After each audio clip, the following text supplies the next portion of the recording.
I'm Marcus James Dixon with Gold Derby, and we are happy to welcome Nneka Onuorah to our directors panel for Lizzo's Watch Out for the Big Grrrls on Amazon Prime Video. Nneka, the last time I talked to you was before the nominations, and now here you are, an Emmy-nominated director. Tell me what that morning was like when you got the great news. I was actually in London working on another film with Time Studios and Rock Nation on another, icon, Meg Thee Stallion.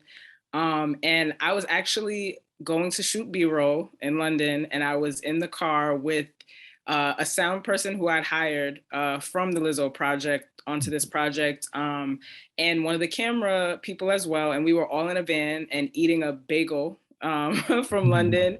And I was eating my bagel and just talking about old war production stories. And then I looked down at my cell phone and I saw congrats girl on Lizzo. And I was like, oh, thank you so much. The show's been great. Da, da, da. And I was like, then I got more and more text messages. I'm like, what is everybody talking about? So then Marissa from Amazon, she texted me, she said, oh my God, we got nominated in 6 categories.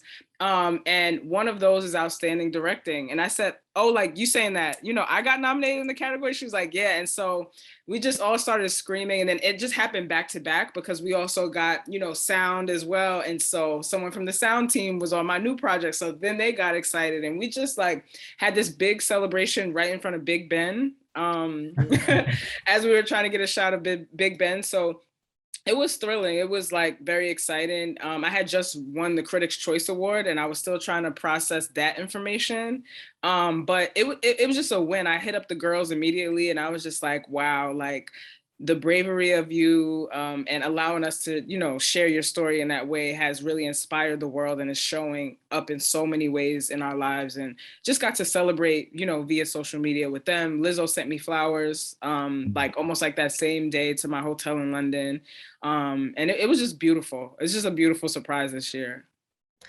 The episode that you submitted to the Emmy consideration for directing is called Naked, and it was the 4th episode of season 1.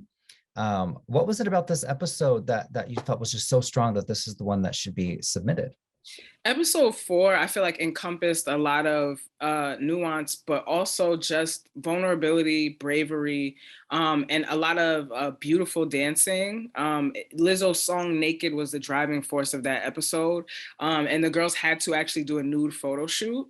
And, when you strip yourself of other people, the expectations you have of yourself, it takes like a great deal of bravery to do that. We had a lot of tension on that show because a lot of the women were nervous to actually go nude because they're like, what implications does this have, going further when you look at someone like Isabel in terms of like her Korean culture, expectations of parents and things like that.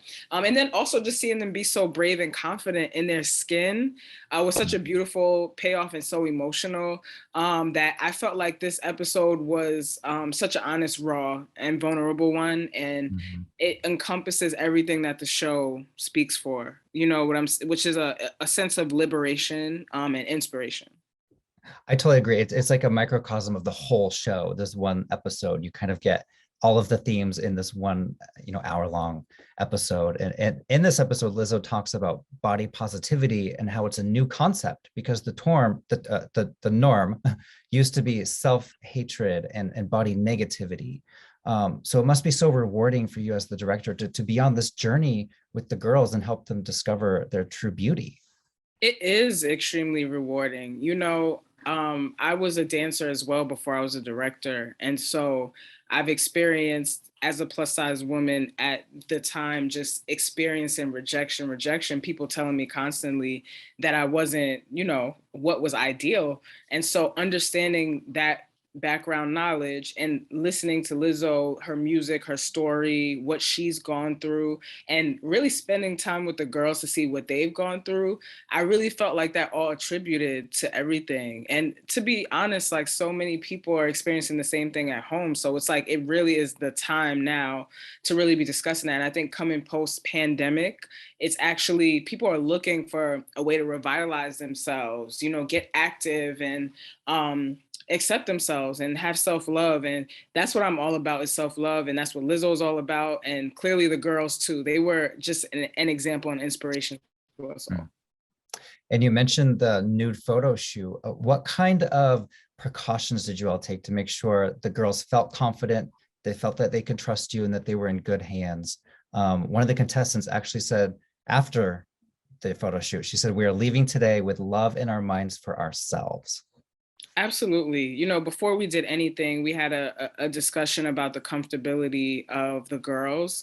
We had support team that was there almost as house aides, mothers, guidance, healers. I mean, if you look at the whole season, we actually had women who shared these girls' experiences to help them feel good in their sensuality and in their bodies. And so I think it's the progression of what the competition series actually did is that we brought in people like Rashida, who came in before this, naked exercise to teach them about sensuality in their bodies. And it brought the girls to tears to let the trauma out of their body.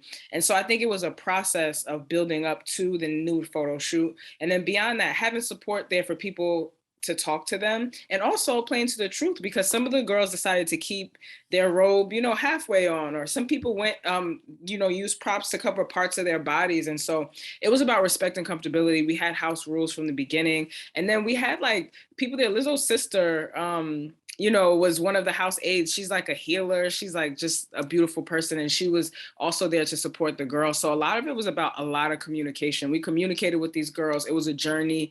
And we committed all the people working on it to going through that journey with them. And that's what's so special about when you create a project or a film, just sharing the experience so you can understand, so you don't exploit, and so you don't just, make people uncomfortable. Mm. There was a dance performance in that episode where all the girls break through the glass panes with negative words written on them. And it's such this emotional, fulfilling scene. Did you know as it was happening, could you tell this is a really powerful moment? We have to make sure we capture this perfectly. Oh, absolutely. We knew that 100%, especially when you have to break glass on Mhm. a stage. It's like you can't do like, 50 takes of that. So we were very intentional about making sure we had full coverage of all the girls. We had close-up coverage of them. We had like coverage wide. We just got every possible angle in that specific take because we knew we had to break the glass. And we wanted it to be raw and emotional when the girls broke that glass, that they're really feeling that moment. When you look at the choreography and you see the reaction of Lizzo standing up and clapping and the rest of the panel as well, it's because literally the girls were breaking through something that they had to visually look at. And it was just so powerful and emotional. In the control room, we were crying. I remember like running out of the control room straight to the girls after because of that power. And you just know when you're making a show, when you're reacting as you're making it and you're watching it as you're watching it on screen, when you're creating it, that's how you know that it's going to be something special. In the past 5 months or so since the show was released on Amazon Prime Video, what kinds of stories have you heard from fans on the streets? Like, I imagine a show like this is life-changing to a lot of viewers at home. It's beyond life-changing. I have a story in which the girls actually came to LA to teach their own dance class. And, me and the girls still keep in touch after the show. And the girls invited me to take the dance class with them. So I showed up to the dance class. We're all just dancing. They're doing a beautiful job. I was watching, then they put me in a little piece of their dance routine. And then this woman came, who's a plus size woman. She had a funeral that day. She left the funeral and came and said, I knew I couldn't make this dance class on time, but I couldn't leave. You guys have changed my life. I couldn't even stand up for myself after being bullied. And she experienced so much trauma from family. She came in her black dress from a funeral to just hug the girls. And we have a video of, her hugging the girls crying with her. And they're just such beautiful people that they were supporting her and talking her through that. In the middle of the dance class, it turned into like almost like a session to just let out all of what everyone was going through and experiencing still, and these are the girls' real lives. This is not just some competition series where, people win money and go home or, something like that. they still live in those bodies to this day. This is a real thing. And so seeing how much people were impacted, and people who are not plus size, who were like, I need to get my confidence together, I need to get my dance moves together. It didn't only, impact people who are plus size, just people who had issues with confidence, being bold, stepping into their power, and people who like are finding it difficult to like fight against their own subconscious, negative subconscious. So I feel like, seeing that happen in real time and just seeing how quickly people were responding to the impact said a lot. Well, congratulations again. And I love that you found out the news standing in front of Big Ben, because isn't Big Ben the ultimate big girl? Exactly. Awesome. We'll see you in the group chat. Thank you.